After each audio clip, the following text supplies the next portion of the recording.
Joining me today is Amir Barsoum. Amir founded Bazita, the largest healthcare platform in the MENA region. He as well is a founder and a managing partner of In Vitro Capital, an AI-focused venture studio that's flipping the script on how tech startups are built. The real growth happens when you sit down in a coffee shop with your friend, telling them, oh my God, I use this product and it's amazing. So you want people, when they buy your product, and they're going to buy it by sales and marketing, but when they use it, they start talking about it, and that's the real growth. I think sales is the capacity to build bridges with your clients and your customers. And this is the bridge where information will flow through. Let's talk about AI, Amir. You guys, AI heavy, you look a lot into AI. What's exciting to you right now? Like what you believe market needs right now when it comes to AI? So I think the biggest evolution that's going to happen in the coming 10 years is... So most people think that startups begin with founders, a visionary, a dream, a pitch deck. But what if that's the wrong way around? What if a smarter way is to find or start with the problem and then find the right person to solve it? And that's exactly what our today's guest does. He doesn't wait for great founders. He starts with an idea, a solution to a problem, and only then finds the right experts to turn it into a company. Hey, what's going on, everyone? I'm Mike Sirius, and this is Mastering Tech Growth. Every week, we chat with industry leaders to bring you no-fluff tips on how to grow. If you enjoyed the show, please make me a favor or do me a favor, hit that subscribe button, and do send me your biggest growth challenges at masteringtechgrowth.com. I'd love to know what keeps you up at night. Joining me today is Amir Barsoum. Amir founded Bazita, the largest healthcare platform in the MENA region. He as well is a founder and a managing partner of In Vitro Capital, an AI-focused venture studio that's flipping the script on how tech startups are built. What makes In Vitro different is this. They find the messy problems in overlooked industries, build the company in-house, and then recruit deep experts to become founder CEOs. This is a total rethink of the general venture model. And today Amir is going to walk us through how it works, why most people get it wrong, and what it takes to build scalable AI-powered company from scratch. Welcome, Amir. Thank you very much, Mike, for having me. And thank you for the very clear intro. I think you have explained it most probably better than I will. So thanks for that. I'm glad you enjoyed it. So we'd love to kick off with this, Amir. Question is, when I say mastering tech growth, what comes to mind? So when you say mastering tech growth, it always comes to my mind. Are we building the products that our customers going to pick, or are we going to shove it in their throats by crazy marketing and sales dollars to use it? So I think, are we building really exciting and attractive products that they're going to sell easily, or it's going to be muscular act pushing it in the market? That's usually what comes to my mind. I love how you put it, muscular pushing act or shoving down the throat of people. So are we saying that even bad ideas can get marketed to the point where you're actually getting sellers? I think sales and marketing is a very, very important pillar, what we call distribution in today's world. And I think it's a very, very important. But the real growth happens from referrals. The real growth happens when you sit down in a coffee shop with your friend, telling them, "Oh my God, I use this product and it's amazing." So you want people, when they buy your product, and they're going to buy it by sales and marketing, but when they use it, they start talking about it, and that's the real growth. So that's how we think about it.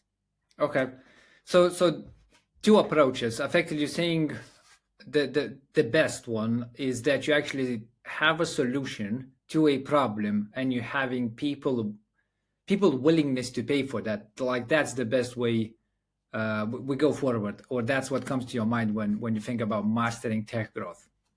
Completely, 100%. There's one of the things that we do is we build products. We identify very clear pain. And we start talking to our clients and customers, or the potential ones, about this pain. We start building products, and then we give it to them, and we tell them, "What do you think? Are you willing to pay or buy it?" And the team that is using that is not, say, the marketing team. We don't write very beautiful emails where we don't build very beautiful websites. We're actually going super dummy to these potential clients, and we're using mainly product people and the ones who are behind building this product. And if we end up getting 10 to 20 paying clients, that's when we look at it like, okay, the pain is now proven, and the solution, it seems to be something acceptable. And so usually the solution is honestly underbuilt. It's not a solution that you can really go shout about it in the market. And then we say, okay, now we have sold this product. Let's build it. So we go take a step back and we tell these 10 paying clients, we are going to build the product together. And when we build it, we usually give them a very strong credit in the future because they are the early ones. And we build with them. So we go tell them, what do you think about that? Oh, add this, remove this. This doesn't solve the problem. This solves the problem. And we go back and forth, and until these 10 paying clients, they say, oh my God, we love it. Let's move to the next step. And that's when we say, this is ready for distribution. This is a very nice process. I want to say, like stepping stones, going from -1 to 0, and then from 0 to more. So you mentioned clear pain points, and you're having conversations, and you mentioned super dummy approach. Just give us more insight what that actually means in practice. I think this term that I'm going to use now, I think it has been used a million times before. The hypothesis-driven startup or hypothesis-driven innovation. We have a hypothesis. Yeah. And this hypothesis could come from one of three areas. Either comes from research. We do research and analysis on a particular industry, and then we identify a pain. So a hypothesis about a pain. Or someone who's an insider from the industry and approaches us and say, oh my God, this is a clear pain in this industry. Or a visionary person in the team who's moving around and say, oh, I can see this is a real pain that we should solve. So it's a hypothesis. You take this hypothesis, write it down, and then you start meeting the clients who are relevant to this hypothesis. And we have a very interesting way that we ask them, what are your biggest two pains? If our pain that we have identified is 70% in an unaided manner, came up as one of these two pains, unaided. So I'm not going to tell you have a problem in cost management of your healthcare professionals. I'm unaided. I'm not going to tell you that. I'm going to ask an open-ended question. What are your biggest problems? And if you tell me out of the two, 70% of the times, it's actually the pain that we're talking about, then it's a pain. We say, yeah, now that's a pain. Okay, so you ask questions, and 7 times out of 10, they need to hit your hypothesis, and then you go like, okay, well, that's validated. Which is in reality, it's 7 out of 20 because I give you 2 pains. Okay. Right. So out of that, I asked 10 people, each one of them would give you 2 pains or 2 problems they're facing in their market. So I collect 20 pains or 20 problems. And out of those, I want to get 7 out of the 20, which is basically 7 out of the 10 people have identified this pain. How do you get the people? I mean, like, how do you target? You just go on LinkedIn and you go like, okay, hypothesis around ideal customer persona, and you just do like a cold outreach, or do you have, maybe a different process for that? So we're a venture studio and a venture builder, right? The first company was like that. The second company was our current customer from the previous Portco, or from the Portco number 1, and some LinkedIn. The third, more and more from the previous Portco's customers and some outreach. And now we are at the company number 5. So I would say 80% is from referrals, network, previous customers, and 20% is this outreach. We always say we always need new ones, so there is no positive bias to tell us we love you guys. So yes, that's a pain. Exactly. So we don't want to get what we call the fake positive results. So we always get at least 20% people who have never talked to before. Yeah, I get you. Well, on that, I have this quote from CB Insights. 35% of startups fail because there's no market need, often because the founder doesn't deeply understand the problem they are trying to solve. Effectively, what that is saying is that a lot of founders just go after an hypothesis without actually validating if they're solving a existing problem, and especially if someone is willing to pay for that problem. So in your approach, where you flip the switch, right, you go like, hey, we have a problem, we have a hypothesis, we're first going to validate it, and then we're going to find the person to sort of build that out for us. What type of results are you seeing, compared to that other approach where people just build stuff first? So I think it really depends on what you're building. Let's assume we're 10 years ago and we're thinking of building OpenAI. I think it's hypothesis-driven approach that you cannot test unless you have a very, very superior product.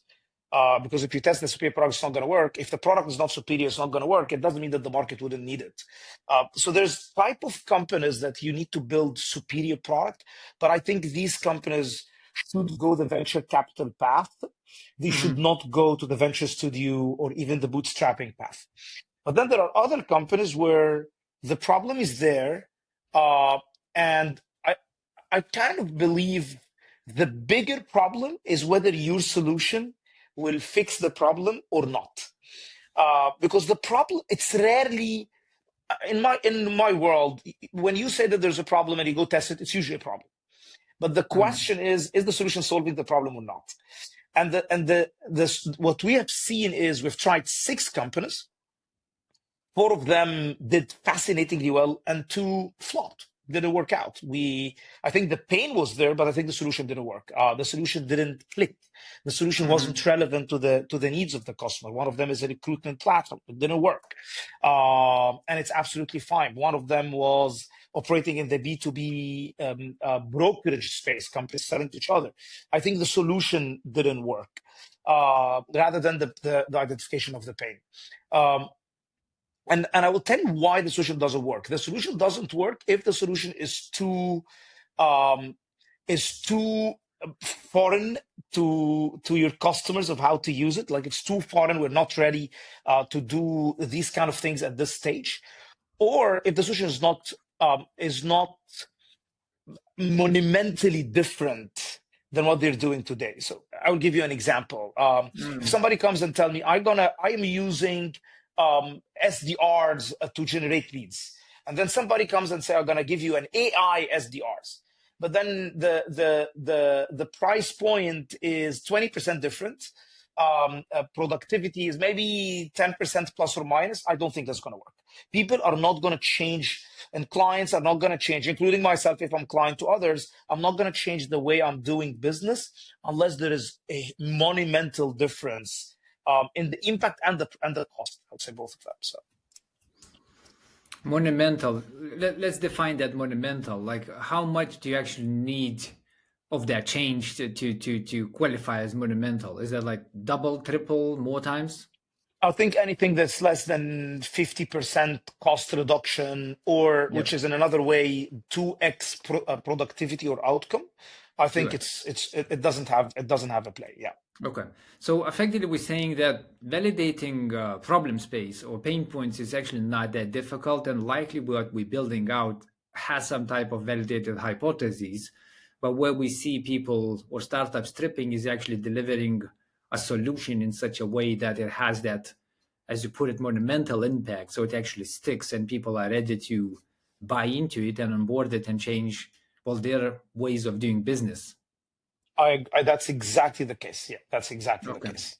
Yeah. So how do you guys does the founder insights so if we go to the next step, right? So let's say you're going after the idea, you're building a product, now you need that deep level expert, right? So you're looking for that founder to put into that business. Is it possible that the founder just doesn't have enough knowledge, and that's why the product doesn't come out as good? It's like, what would be the reason of not reaching that monumental impact as a product? When I started Visita, for example, I can't do everything. I need money. I need money to have somebody who'd help me in sales, somebody who'd help me in product, somebody who'd help me in engineering, somebody who'd help Yeah. me in marketing. I need cash. So you go and raise a venture capital money, and you start deploying this capital by hiring these great people who are going to help you. And Hopefully. hopefully, and then that this group of people are supposed to start helping each other go and get clients and have these conversations. And here, I think it's the dilemma. Mm. One, you get caught up by the PR announcement that I have raised $5 million, I've raised 50, and I've raised 100, and this Mm-hmm. becomes a target, unintentional or intentional. Two, it's not one person who's doing the job. It's actually five. Now we have different opinions, different thought process, and it becomes, you're creating unintentional bureaucracy despite the team is very, very small. Mm-hmm. Um, and the third issue that we used to see is we we are the clarity just goes away a bit because the CEO has spent his entire time trying to fundraise, and now he has somebody he needs to talk to and tell him how things are going after I did the fundraising. And then I go to the team and it becomes very, very challenging process. And the thing, what we are thinking about is we're going to avail resources, and we're gonna hire somebody. Sometimes we call him an operating partner. Sometimes he's a founding CEO. It depends how he want to take his role. And we Mm-hmm. tell him, you do whatever you want, pull the resources that you need, no time pressure and no exposure pressure. And I think the biggest issue is the exposure pressure. When I go and say I'm the founder and the founder and CEO of startup XYZ, Mm-hmm. I have a very strong bias to make my hypothesis work. But if I am pre Mm. this step and I haven't been exposed, I'm under an umbrella and I can play around with an idea one, idea two, idea three, I have actually a strong bias to only move forward with an idea that I think is very strong I because see there's no what you push. mean. Do you see Mm-hmm. the difference? So I think that Yeah. is the very big difference in how we think about it. And by the way, we did this mistake. We did the mistake. We basically said, you know what? I'm gonna get this guy. We really like him. He's a Mm-hmm. founder CEO, and we're going to tell him, you're not hired on in vitro capital, you're hired on startup X. And the problem happened. The two companies that we've mistaken in, that's exactly what happened. This company's flopped. And when we did it the other way around, they played around with the concept. They're Mm-hmm. not at the exposure risk. They don't want to push forward unless there is something that's very, very powerful. And that's what happened. So. That's that learn from failure type of situation. So that's a very, very great advice coming from the field to our listeners. So thanks for sharing that one. Of course. Can you Amir define And Mike, yep. sorry, I want to add something if Yep. you don't Go mind. go. It's not only learning from the failure. It is it it is I have no ticking clock and no exposure point that allows me to fine tune every single piece, change here and there, up and down, left and right, until I find the place that works very well, rather than I'm gonna push, because I've already done fundraising, I've already put my name on the company, I'm now out, and I have no chance not to keep pushing. So just Yeah. a little bit of which is building on the failure, of course, but it's really more about there's no pressure to push forward something that is undercooked. If that would make Yeah. sense. I think there's this saying which says working on your business instead of working in your business.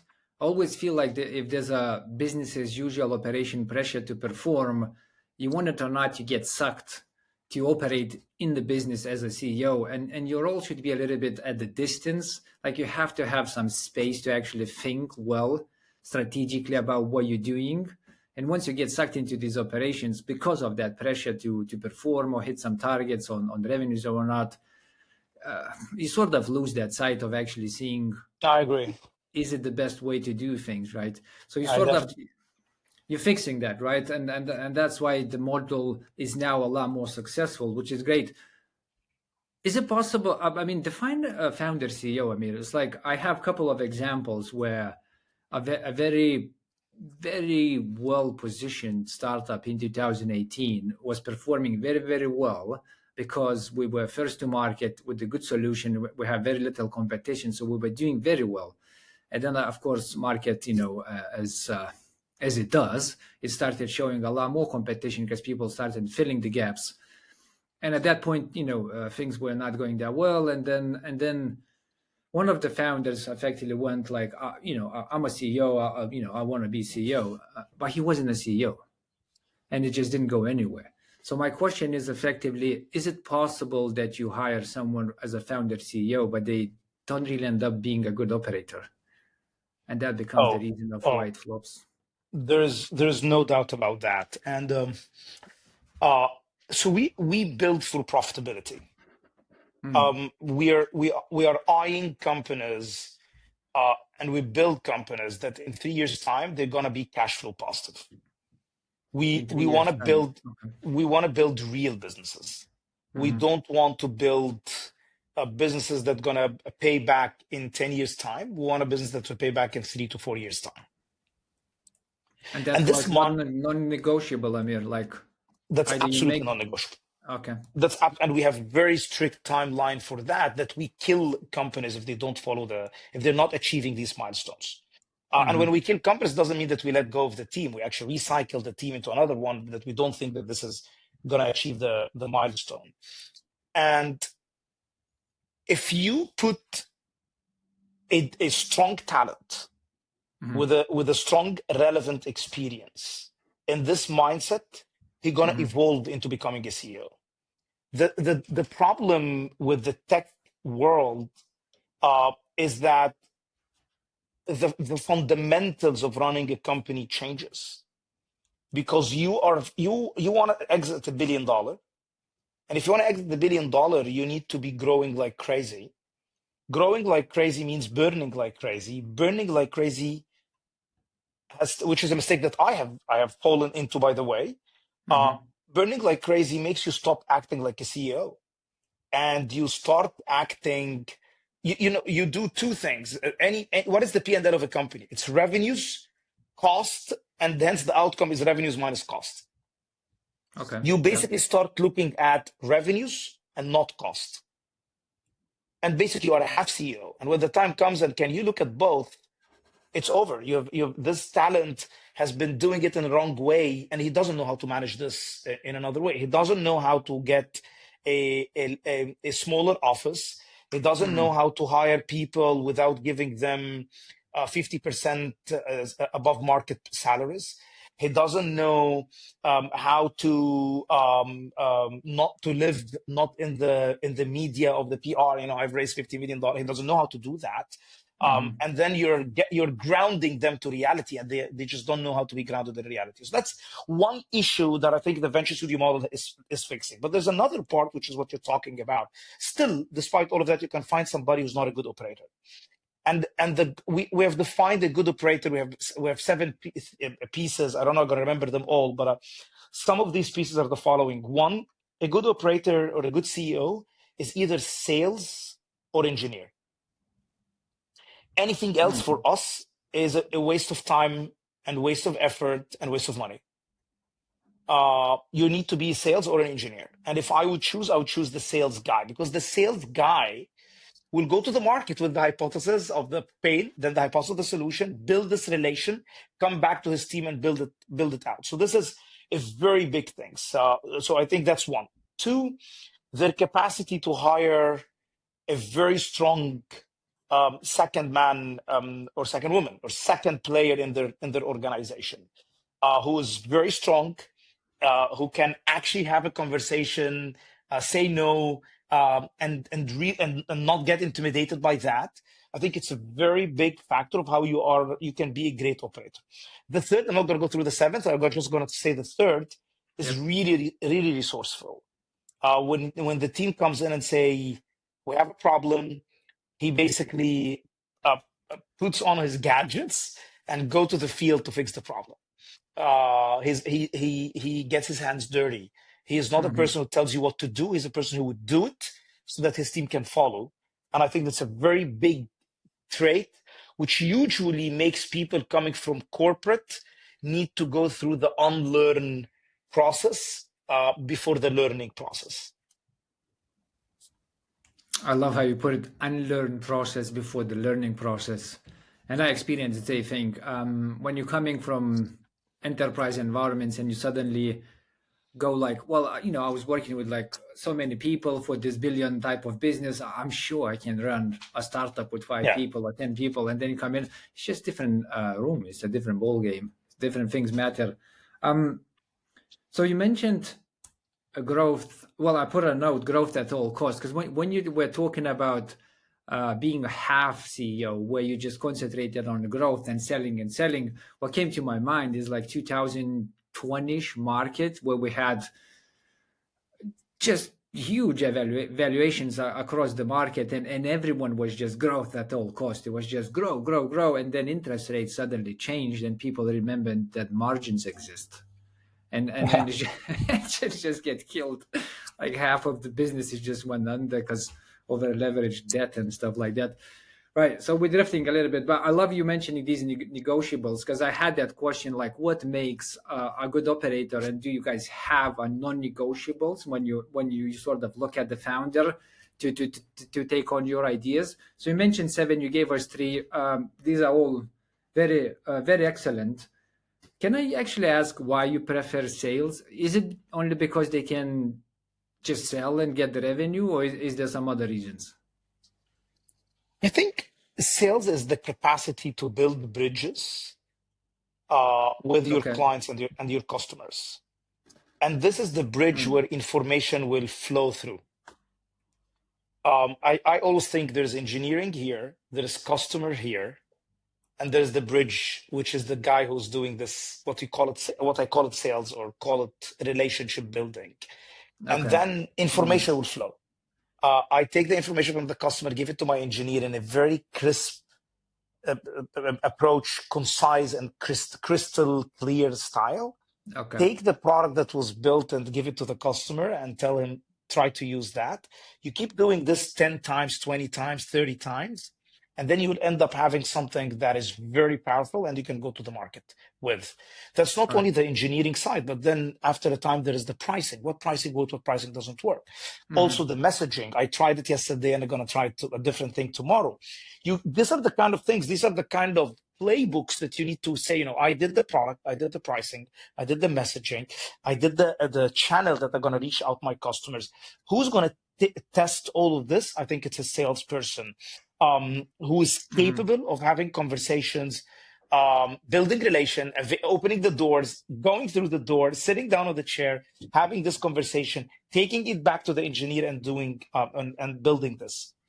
Okay, I get you. As well, I'm not arguing. I fully believe that sales as a function, or even if we don't put the label as sales, someone who can build the relationships, which effectively is a big element to sales, because it is ultimately about a relationship. People buy from people, right? They don't buy from logos. So you build those relationships, which just opens door to so many things, from having conversations, to closing deals. And you mentioned engineer as a second, so that's very interesting to me. Why engineer? And are we talking about engineers who do things hands-on, like we're talking like car engineers, or are we talking more about like software engineers who like write code and build like online products, or it doesn't matter? So I think it's not second. I think they are equal to each other. But Equal I to would, each other. Okay. yeah, but I would say the two most important players in the company is sales and engineering. And engineering, I mean software development. If the company is building technology product, Yeah. if the company is building distribution product, then you need an operations guy. But call it Mm. the technical guy, the guy who will deliver, who will give you the product, right? If the company is doing healthcare, then he's the physician, right? It's just the product that you're going to build and ship it to the market. They're equal. The only difference is responsibility. The one who is doing the sales is the one who's going to do the project management, because the other one Hmm. is caught up in building this product. Um, so that's the way we think about it. And I think Okay. you I think the software development is in our context here is what I meant by engineering. So the software engineer, software development engineer, who one is up to date, excited about the product he's building, and he's very strong in his technical skills that allows him to build whatever the sales side is aiming to build, but also capable of having conversations about how about we don't build this piece, we build it this way. It's going to give us significantly better outcome than this way. So again, there's this skill set of understanding the problem and the technicalities that's needed to build the product to solve this problem. Okay, I love that. So let's say we have our founder CEO, he's either or her sales or engineering. So they will need to have as well a good skill, talent, sort of attraction skills to hire their right hand, which probably will be, again, either sales or engineering, depending on the first one run. So you'll have your sort of like CXO or founder level. So what type of operational support you guys usually provide as a venture studio to that initial team? Is like where most gaps, statistically speaking, are once you get the founder set up? So we provide them with, so think about a company. A company needs the back office operations. It needs the HR, the payroll, the work and comp, the insurances, the offices, the recruitment muscles, the finance, the legal, all of these pieces. So we provide all of that. And then there is the second one, which I think is the most important piece, is access to strong base of clients and customers that you can actually start with and build the outreach and the concept, access to other founders and operators in the organization that could give you referrals and connections in different pieces. So really, we work as a team despite we're different portco companies. A company now is so a lot of our companies are actually cross-selling clients to each other. So that's the second part. The third part is I would call it optional. You can use our performance marketing expertise, the centralized expertise, the SEO centralized expertise, content leadership if you want. If you don't, your call. We want them to build it and think of it the way they want to do it. We give this resources. It's kind of pull if you need or you don't. SDR base of sales that helps in lead gen. So we have like a list of 8 services. They can pull in whatever they wanna pull in. Usually they pull them all in the very beginning, and then while they're moving with time, they say, "You know what? I want to do this in a very different way." And I was like, "Okay, be our guest." So how does that relationship work, Amir? What is the setup? Is that you become a partner, which they still need to pay from the revenue they're getting with the startup, or is it just? Or is this like no cost? You just go like, look, you are now under umbrella on in vitro capital, so you just go do your thing, and here's all the resource or a process help you can get, and they just sort of go get that. So what the most important thing is, I want them to think as a full CEOs, not half CEOs. So I tell him, you focus on the revenues, but also every resource you're going to pull will have a cost. I want you to look at the cost from a virtual P&L. I'm not going to ask you to pay for it, but it's a P&L that I wanted you to see what are you doing to your P&L. And we have something called data room. Every company has its data room, which basically shows on a daily basis how much we have generated today, how much we spend to generate this, and what's our burn or what's our net cash flow positive. And we do it on a cash basis of data room. And the idea is to see how you can, if you multiply this by 100, well, it's going to be widely successful, or actually it's still going to be in the red. And what do we need to fix based on that? So in mindset, we charge them at cost, exactly at the cost of what we do. But do they pay for it? No, they don't. But virtually, that's how we operate it. internally. So with the data room, do you guys have any potential like AI predictive analytics going like, oh, you're going and trending to the right uh, side, or you on the right path, or look, if you continue doing this, like that's not sustainable business model. We don't have predictable analytics. We are building our own tool now. Today we are working with a very simple, straight tools. We collect data from different sources, and we Mm, have usually a young junior data person that collect them, put them on an Excel, and this is our data room. Now we are converting this Excel into an AI product. And by the way, that could end up being company number 5. yeah, That's how let's we talk that's how about we AI. operate. That's how Yeah, we let's. operate. That's how we think about it. Well, that's how Amazon did it as well, isn't it? Like any internal things they needed, they just made it into a service eventually, Yeah. and sold Yep. it, man. Yep. So let's talk about AI, Amir. So you guys are AI heavy. You look a lot into AI. So what's exciting to you right now? Like when you look at the market, what type of, if you can disclose, what type of hypotheses you guys chasing? What you believe market needs right now when it comes to AI?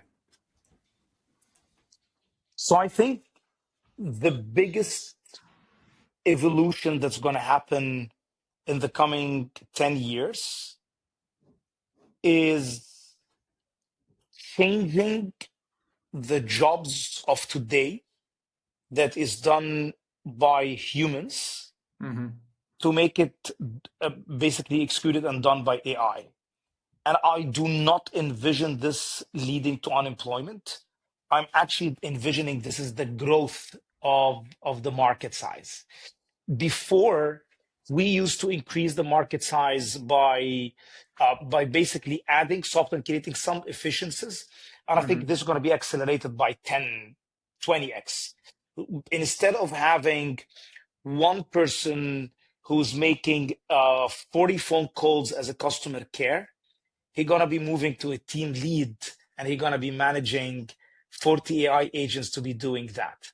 And you will end up growing the market and enhancing the productivity significantly by doing that.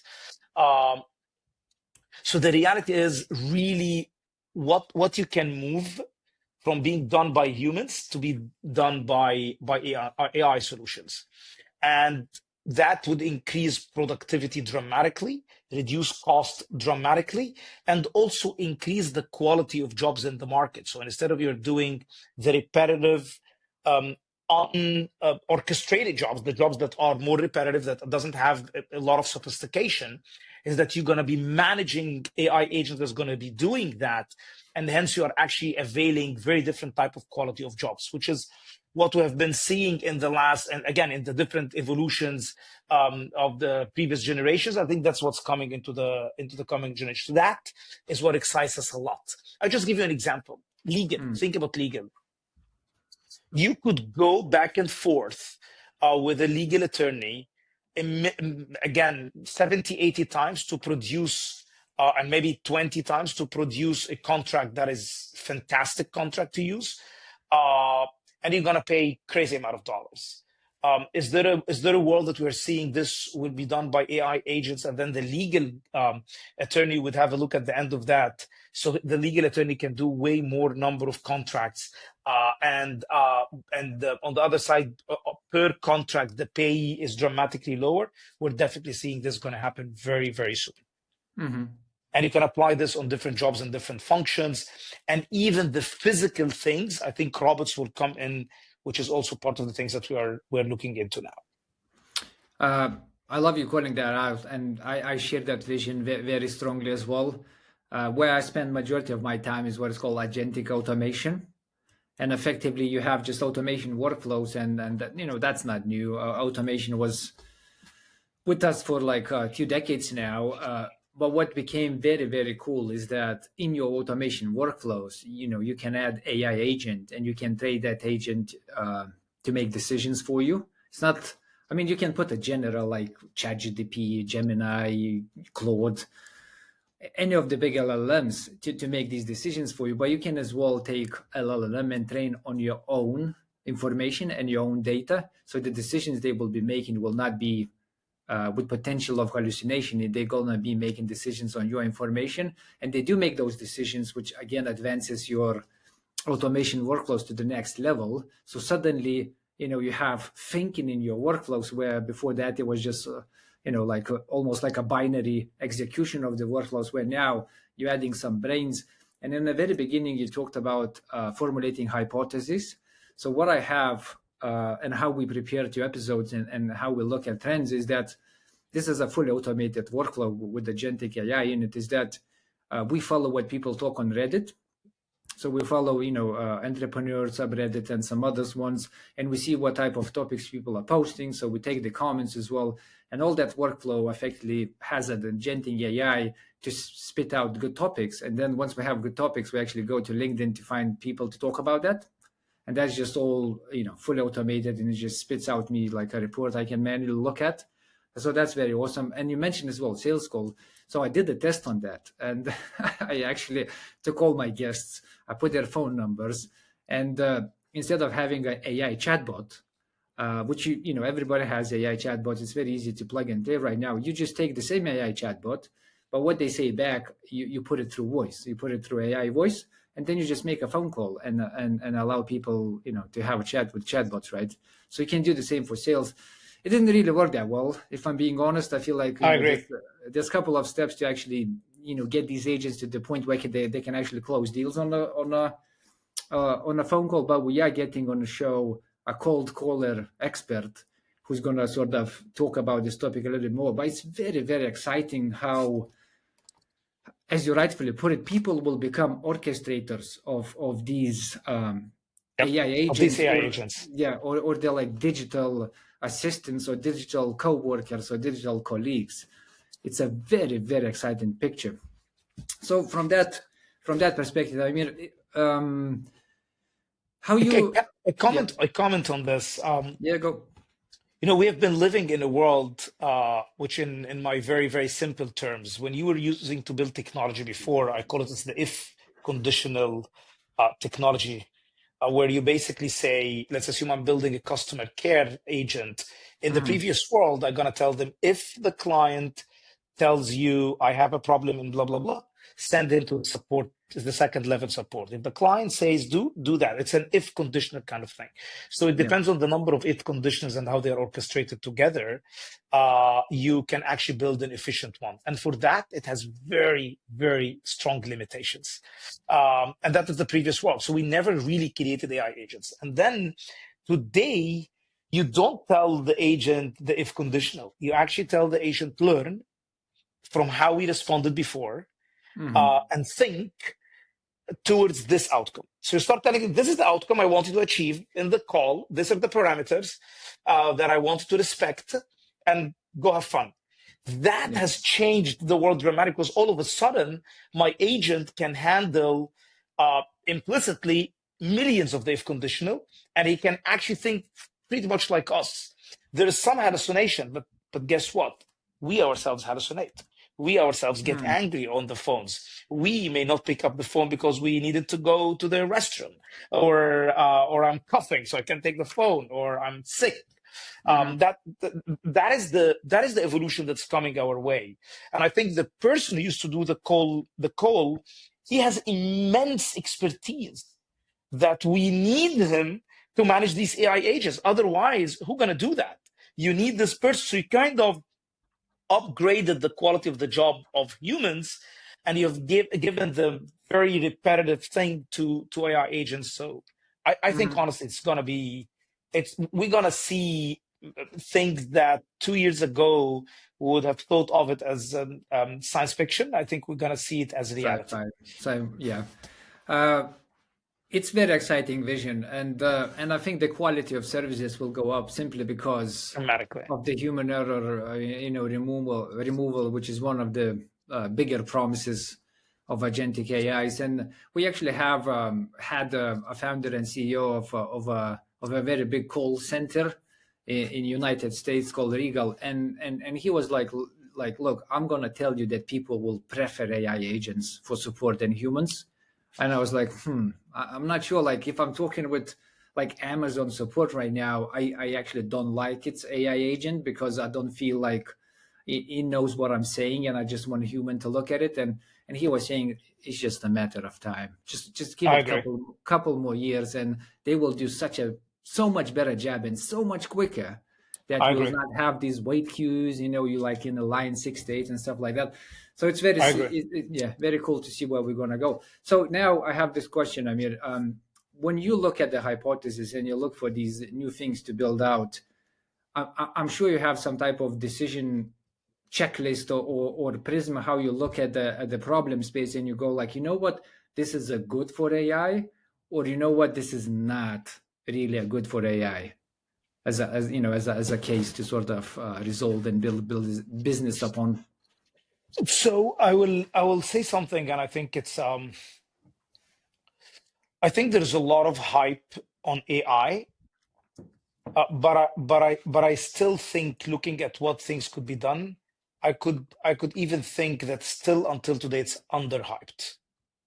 I don't think there is anything you should look at and say this is not supposed to be done by AI. It's a very wide blanket technology, very Mhm. wide blanket technology that can accommodate, and it's not going to work alone. AI still need the front end, and you build, but it's the brain that you are deploying, and anything in technology, there is some piece of AI should be Mhm. used or deployed. Otherwise, you're missing massively. There's very little, I would say, AI should not be deployed at.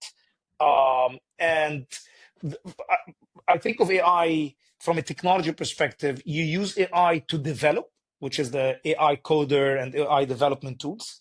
And Mhm. there is also AI as the brain of your software, not of the development. You build AI because it's the brain, and it's going to build you the product and the solution itself. And I think between both of them, there's, I would say, you're going to touch every single piece of the tech that you're going to build. Um, it's going to work in ranking algorithm. It's going to work in matching. It's going to work in bookings. It's going to work in prediction. It's going to work in data analytics. It's going to work in presentation. It's going to work in communication.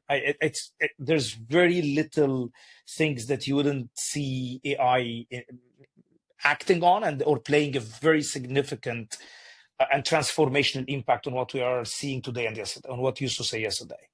Okay, so you're effectively saying you don't dismiss any No, use cases as a potential no, to get solved by AI. Okay. no. What about something which depends on a lot of data, simply from the cost perspective? So I AI alone, I don't think it's going to be enough. There's a lot of things that needs to be handled and done by that, and data in it particularly is actually the feeder to build a great AI product, right? Hmm. So you structure the data in a way that it feeds your AI agents or your different tools that you're using, so that you can end up actually having smarter, better decision making agents. I think we're gonna. It's very relevant. Uh, Cost management of AI and whether this would end up being very expensive or not, we are yet to see. We are living in the world of a race for the energy and the cost of energy production. And I Hmm. think with time, the more we fix that, the more the AI and the use cases at a large grand scheme of things will go dramatically down. But I have an immense belief that this is the direction we're going to. And if somebody is building for today's cost, he's going to be missing out. We should be building for tomorrow's cost, and I think tomorrow's cost will be significantly lower. Oh, I love how you put that. Don't build for today's cost. Yeah, Build for tomorrow's cost, because AI cost, or not AI cost, but the cloud computing cost to actually run your training modules will significantly go down. go I, down. I Yeah, yeah, I love that. I mean, they will. I mean, honestly, everything goes down eventually, right? Like technology cost, it grows exponentially in its capabilities, and the cost actually goes it goes down. exponentially down. Yeah. Its cost. We have seen that over and over again. That's a very nice shout. I wasn't thinking like this. I mean, yeah, you just made my mind go places. I love that. All right, so we have the cases. We're not dismissing any cases. So I want to pick as well how you guys do in vitro with exit planning. So let's say you you start something. You got from -1 to 0. So you confirm the hypothesis. You got your founding team. Things are going quite well. Maybe you're building something in AI space. So that's very exciting. At that point in time, do you think about exits? You have that non-negotiable 3 years being profitable. What about exits?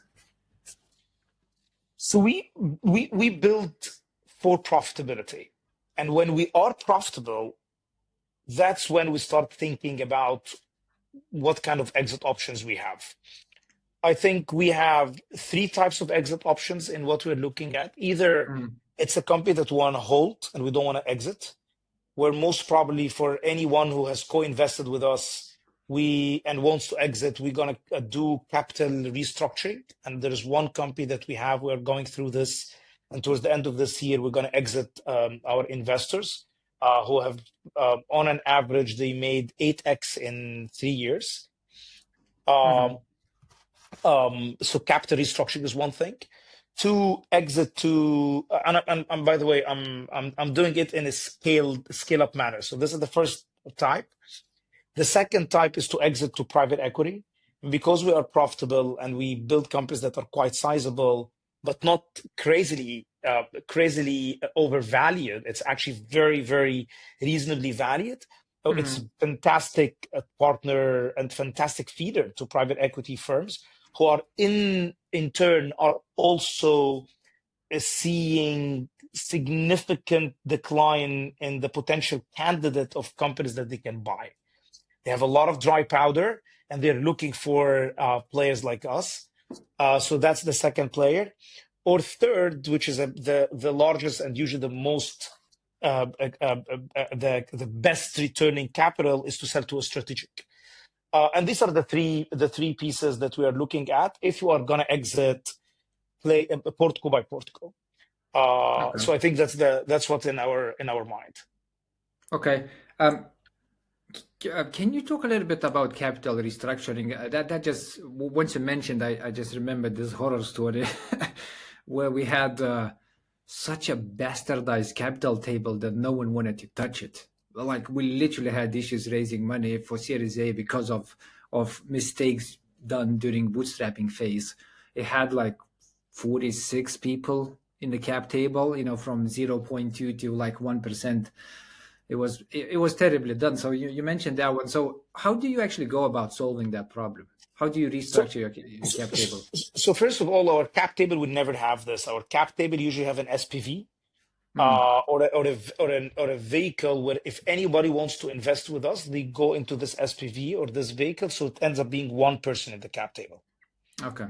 And the SPV is managed by somebody who is the one who sits on the board. So we never have the long list of investors in these cap tables.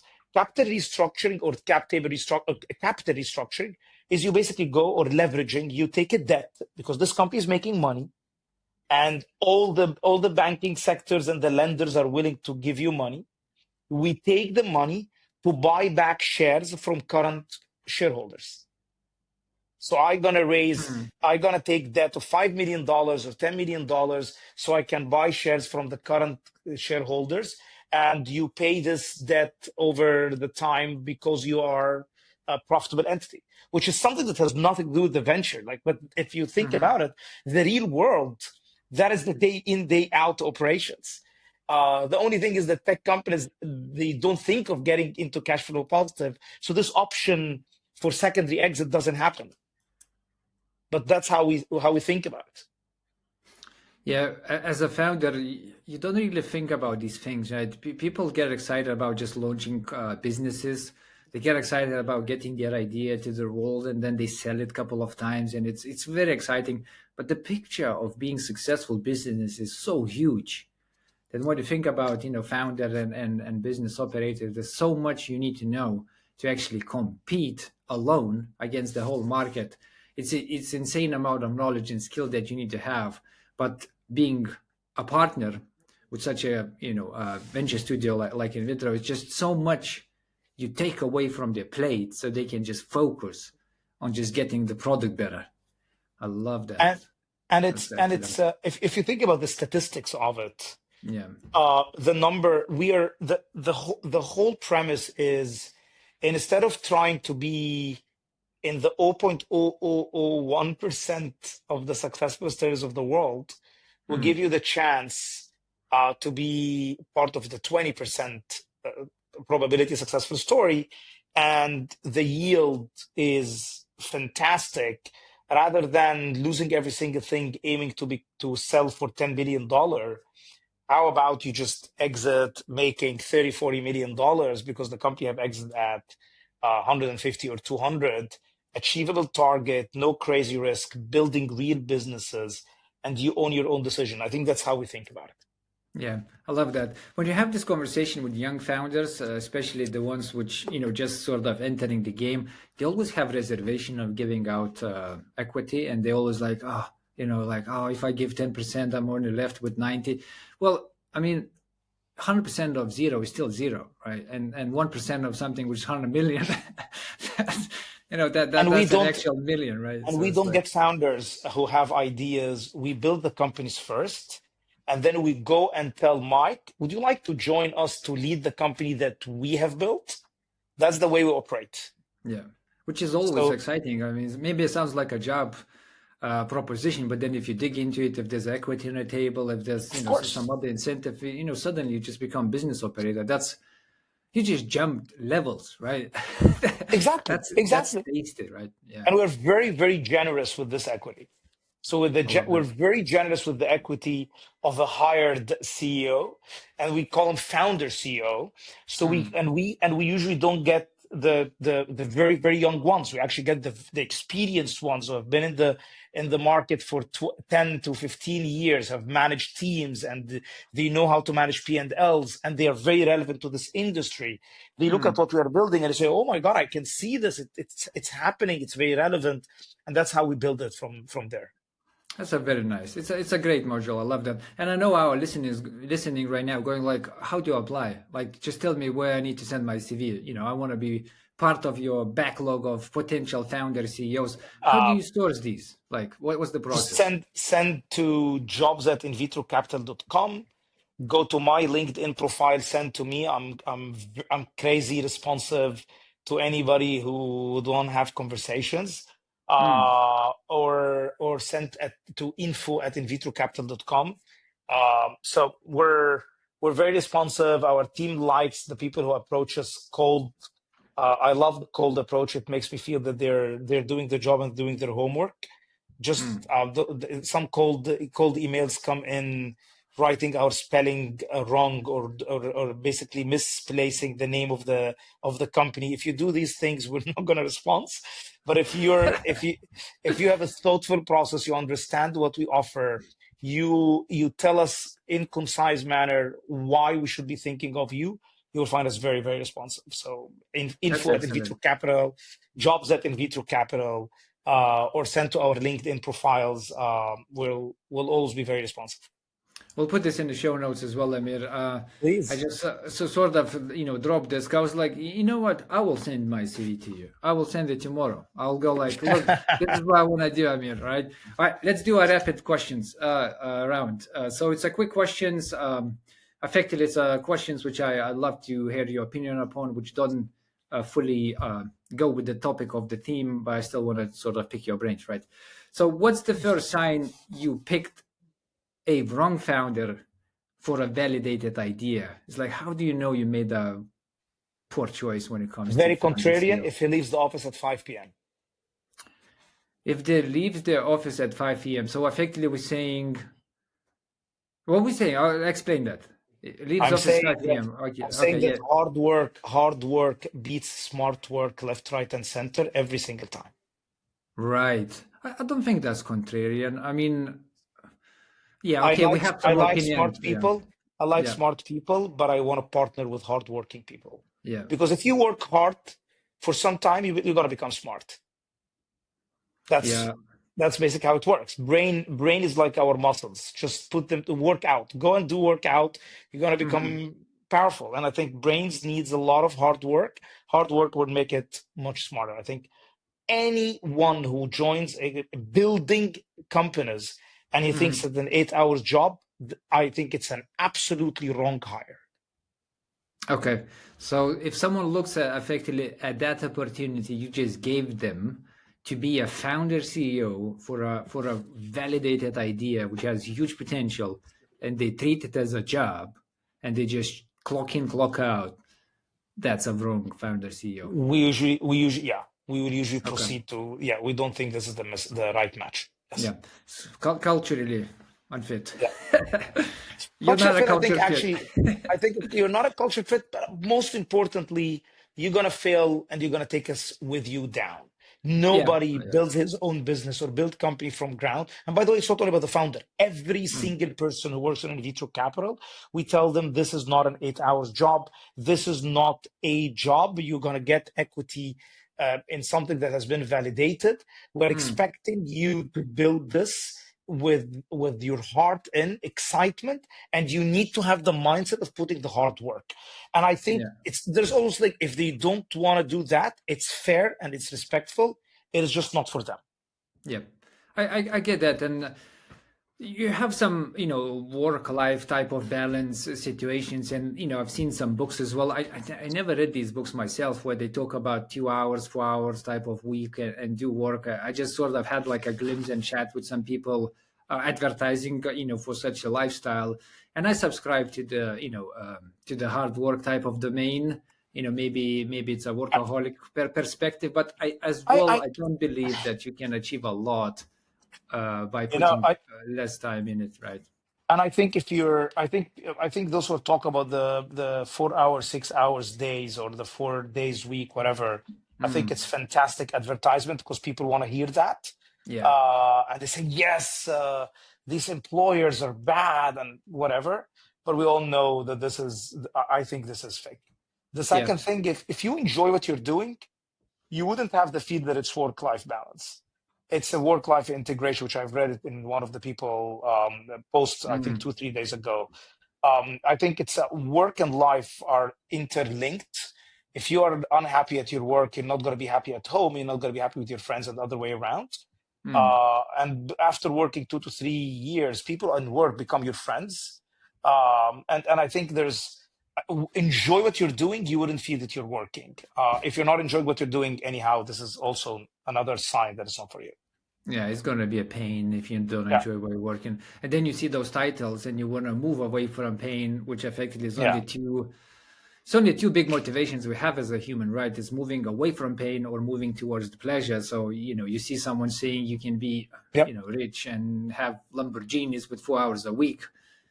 Of course, you're gonna click on it. Like you're gonna buy that book, you'll read it, but yeah, I did. Yeah, don't subscribe to it as well. I'm still to see a person achieving a lot with such module, right? And when I say a lot, it's like going from -1 to zero, right? So right now you're at the point you don't have millions, you don't have any passive income, so you don't have luxury to sort of sit on your ass. Like your time equals the money you make.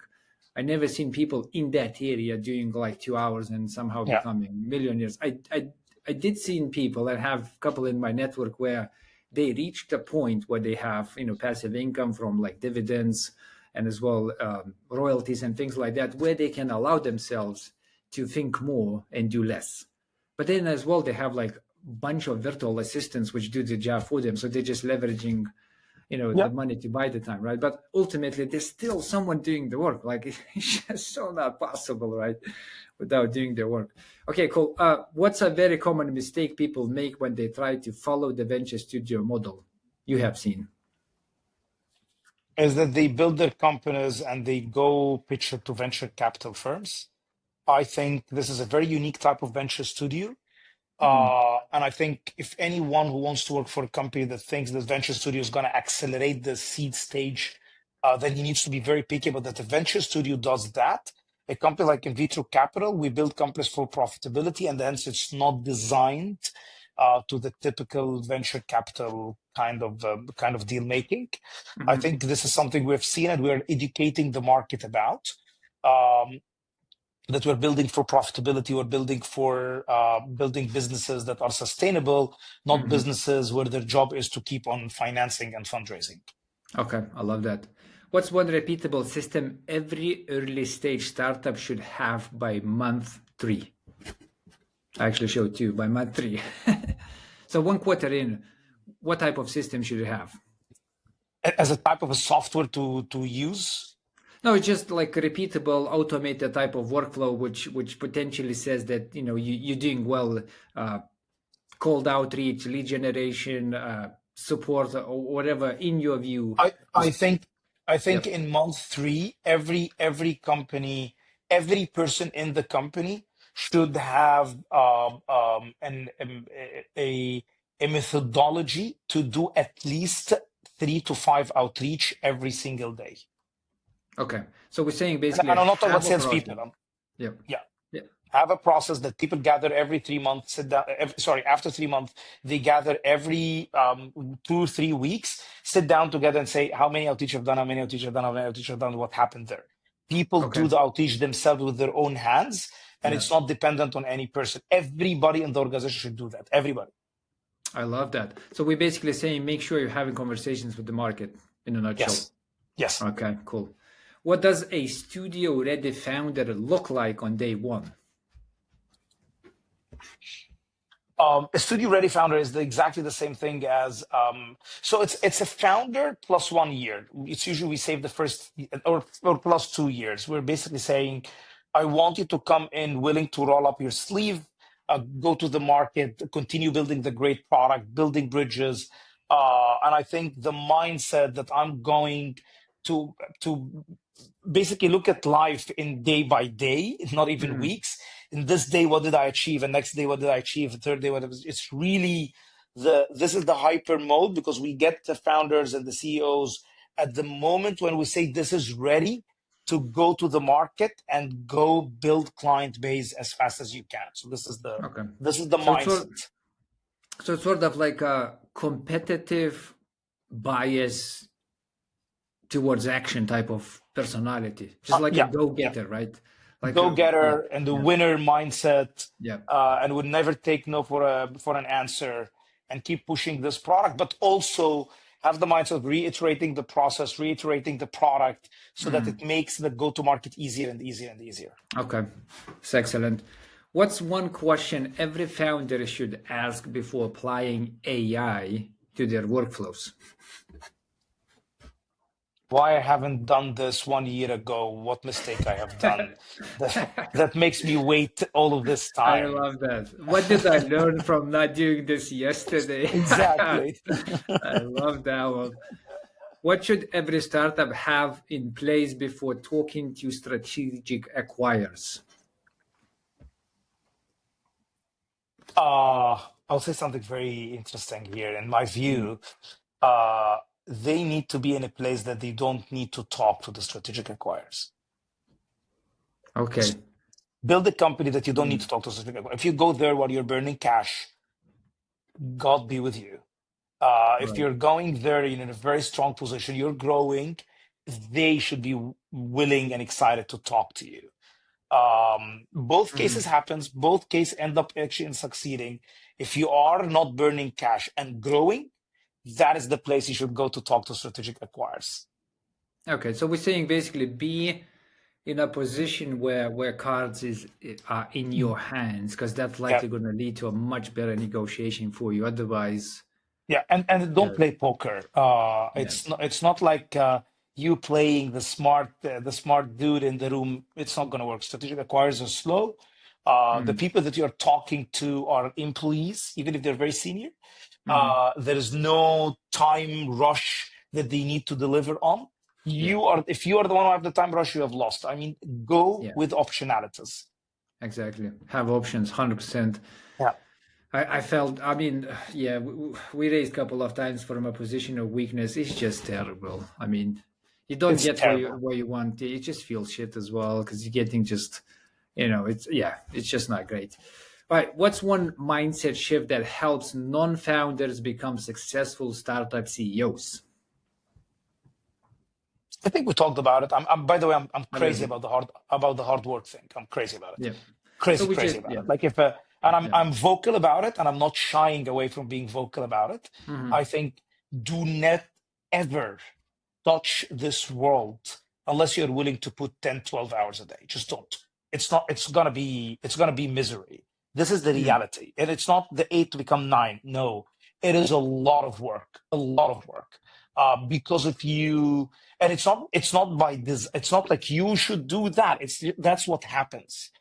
You don't have enough resources to hire every hire you need. You are always underhired. You're always understaffed, and accordingly, you're always overworked. And if you are really enjoying what you're doing, growing in a healthy P&L mindset, you will Mm-hmm. never be in a place where it's a disastrous situation. Mm-hmm. You will always manage and hire a little bit less than what's needed, but you're always supposed to be understaffed until the company knows who to hire, how to hire. Just to give you an idea, if you hire Mm-hmm. 3 or 4 people in the same month, you don't know how to train them, you don't know how to onboard them. It's going to be chaos, it's going to be a mess, and it's all going to go back to your laps. So it Mm-hmm. is a very hardworking environment, especially in the first 3 to 4 years. Yeah. I love you calling that out. I mean, people chase business ownership, entrepreneurship for wrong reasons. It's usually a dream of some type of like having more money or having more time or some type of freedom or something like that, which is literally opposite. It's like if you want to have that, you're probably going to be better being employee at a safe position. When If you want to somebody have, tells me I yeah, want to be my own boss, yeah, I laugh and I say, "Oh my God, you're gonna yeah, have every customer now is gonna be your boss. yeah, You're gonna be yeah. tortured in this new world. Just it's not for you. If you think that you want to be your own boss, that's not the right thing to do. Yeah. It's really about being carried by the vision and making a dent in the world, and excited about what you do day in day out. I think that's what makes you keep pushing. Okay. So to answer that question of mindset shift from non-founders to become startup CEOs is that it's probably just work ethics, right? I Just agree. be ready Yeah. to do some work. All right. What simple way to pressure test if a startup idea is worth building inside a studio model? Pressure test, not like like just very very quickly, like iterate fast type of Put on situation. on a very quick mindset. Can you deliver profitability in 3 years? Look at how many customers I'm getting, how much I need to spend. Yeah. In 3 years, does this make sense or not? If it does, then it's fantastic for us, and we would look into it. If it's not, then it's not for us. All It's right. for venture capital, which is nothing wrong about that, but it's just not for Hmm. us. What's one habit you'll look for in someone before turning them into founder? Let me guess, hardworking. No, no, that's it. I say that. I want to founders readers, or I want them to read, and I want them to have exposure about the world that's not only related to their business. I want to talk politics with them. I want to Hmm. talk about why they didn't, why they're taking the trees off the street. I think great leaders have a view about the world. I always Hmm. like to see them engaging in views about the world that is not carried views, it's views. It's like you have a way to see the world in a different pattern and a different style. You're not just moving with the herd. I Hmm. think these are very, very good leaders. And that Okay. only happens by reading and taking notice. You notice things. Yeah. Effectively, have a point of view. Have Yeah, your own personal point of view on things. yeah. Have an opinion, be able to express that opinion, even if it's contrarian or controversial. Still have a point of view. Don't just be a sheep. I want to say, but that sounds bad. But Yeah, don't and be just don't like be part same of as the herd everyone. and just move Yeah. with everybody. Yeah, Yeah. I Okay. agree I completely. get that one. All right. What a system you rely internally on to kill bad ideas quickly. Uh, I think that the biggest of them is we ask ourselves this very strong questions: how deep is the problem? And then we go back to the 70% answer that we said in the very beginning. How deep is the problem? The problem is deep, we're gonna spend some time to find solutions. If the problem is not really deep, like everybody's aching about it, every customer is aching about it, it's we're gonna kill this. Okay. So that's a very, very big component. And two, we really like the boring industries. I don't like to operate in places where everybody is looking at it. So if I see a place that is very crowded, we just, even if the problem is deep, I think it's just it's going to be very competitive, and we don't like these spaces. Yeah. I think that's overlooked as well. When people think about business ownership, and we had a couple of chats with people who buy businesses rather than build businesses, which I feel is a good module as well. Instead Yeah, of of sort of course. going from that challenges of getting something from zero to something, you just go I in agree. and you buy a cash flow, and then you just do technical transformation. Let's say if they under leverage it with tech, and get them into a better margins. So we had that conversation, and a lot of them go like, I always look by into boring industries because no one wants to be there. So it's just it's just better cost, easier competing market, and then if you go after markets where everyone wants to be, it's a shiny one like AI, it's just going to be very difficult. You're going to be competing with the very strong operators and very clever people, right? And you're just sort of putting yourself in a worse position effectively. But I think AI is going to be everywhere. It's going to be in the restaurants in front of me. It's going to be in the gas station. It's going to be in a coffee shop. It's going to be in home repair. It's going to be in healthcare. It's going to be everywhere. I think where you're gonna deploy this technology is what we are also thinking about. If you're gonna deploy this technology in an industry where everybody is looking at, I think it doesn't matter. And I will give you a caveat how we look at it. If we talk about recruitment, I understand recruitment. Mike understands recruitment. Most of the people that you're going to ask them understand recruitment. But if you're going to tell me I'm going to focus on the recruitment of nurses, now we start talking. I'm going to start looking at recruitment of nurse practitioners for psychiatric. Now I would tell you, okay, tell me more. That is something we should look at, which is really getting into a level of expertise that it's not generic expertise and it's not generic knowledge of the market. And I think that makes it boring because it is not, nobody going to talk about somebody who's doing nurse practitioner or psychiatric nurse practitioner recruitment in the main newspapers and in the main media channels, at least in the coming 2 to 3 years. But this is the industry that we think, oh, this is fascinating industry that we want to get into. I love that. It's a great one. All right. Well, that was excellent, Amir. Thank you for all the insights. Thank you for not holding with your answers. You gave us lots of nuggets over here. I'm sure our listeners are enjoying this. So if they would want to continue conversation with you, and potentially some listening can go like, oh, I really want to be part of your backlog. You sort of gave us a little bit of details, but let's just sort of summarize it. Where do they go? They find you, and how do they get in reach with you? Follow me on LinkedIn and text LinkedIn. me Yeah. and text me DMs on LinkedIn. Send to our info at InVitro Capital, jobs at InVitro Capital. I'm responsive more on LinkedIn than on my personal email, on my email, because the email gets crazy stuff. But I would say these are the best ways to reach us. Okay, so here we have, folks. We have LinkedIn and an email. I've seen as well your X. You're not doing DMs on X, so LinkedIn is still better. Oh, X. I'm also very active on X. No, DM me on X, of course. Very active on X. Yeah. So we'll have. I became very active on X. That's why I'm just new active person on X. But yes. Okay, we'll have the socials in the show notes. People tuning in live. Just find Amir on LinkedIn, or just wait until the episode goes live. For everyone else, do me a favor, hit that subscribe button. If you have someone in your network you believe should benefit from this conversation, especially maybe they're raising money right now, maybe they raised money before, maybe they're not aware of the Venture Studios model, please share that episode with them. It's packed with real good level tactical advice. And as always, guys, until the next time, see you online.